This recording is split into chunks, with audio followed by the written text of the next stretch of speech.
આ તરફ તાપી જિલ્લાના સોનગઢ ખાતે 31મો રાજ્ય કક્ષાનો આદિવાસી મહોત્સવ યોજાયો હતો।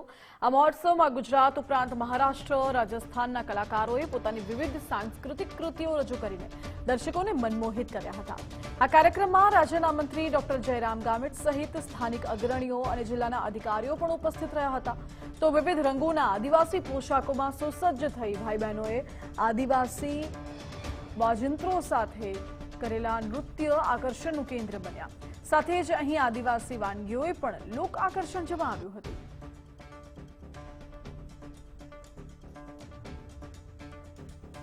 સમગ્ર આદિવાસી સમાજની જે સાંસ્કૃતિક પરંપરા છે, જે સંસ્કૃતિ છે, એને ટકાવવા માટે વર્ષોથી જે ચાલી આવેલ જે પરંપરા છે, એના માટે અહીંયા તમામ સાંસ્કૃતિક કૃતિઓ, આદિવાસી સમાજની જે કળા છે કે બીજી જે આદિવાસી સમાજમાં જે લોકલ વસ્તુઓ જે બનાવે છે એનું પણ અહીંયા આ સ્ટોલોમાં વેચાણ કરવા માટે રાખ્યું છે। એટલે આવનાર દિવસોમાં આદિવાસી સમાજની સંસ્કૃતિ, એમાં ખાસ કરીને અમારા સમાજમાં જે લોકલ જે વસ્તુઓ બને છે, જે રીતે નરેન્દ્રભાઈ મોદી સાહેબ લોકલ ફોર વોકલની જે એમણે અભિયાન ઉપાડ્યું છે, એટલે આગામી દિવસોમાં આત્મનિર્ભર ભારત બનાવવા માટે જે આદિવાસી સમાજ અને ખાસ કરીને ગામડાઓમાં જે વસ્તુઓ બને છે અને એને ટકાવવા માટે પણ સરકાર શ્રી ખૂબ પ્રયત્નો કરે છે। ત્યારે 2047માં જ્યારે વિકસિત ભારત થવાનું છે, ત્યારે ખાસ કરીને ગ્રામીણ વિસ્તારમાં જે બનતી વસ્તુઓ અને જે અમારી સંસ્કૃતિ છે એ પણ ખૂબ મહત્વની બની રહેશે। અને આવા કાર્યક્રમો કરવાથી જે સ્થાનિક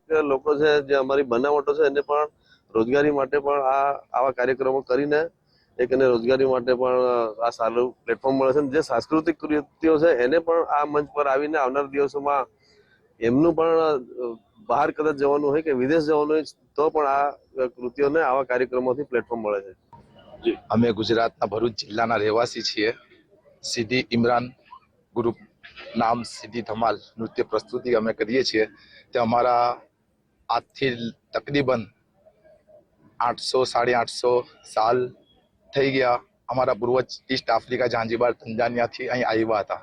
અમે એ પ્રસ્તુતિ અત્યાર લગીન જાળવી રાખી છે।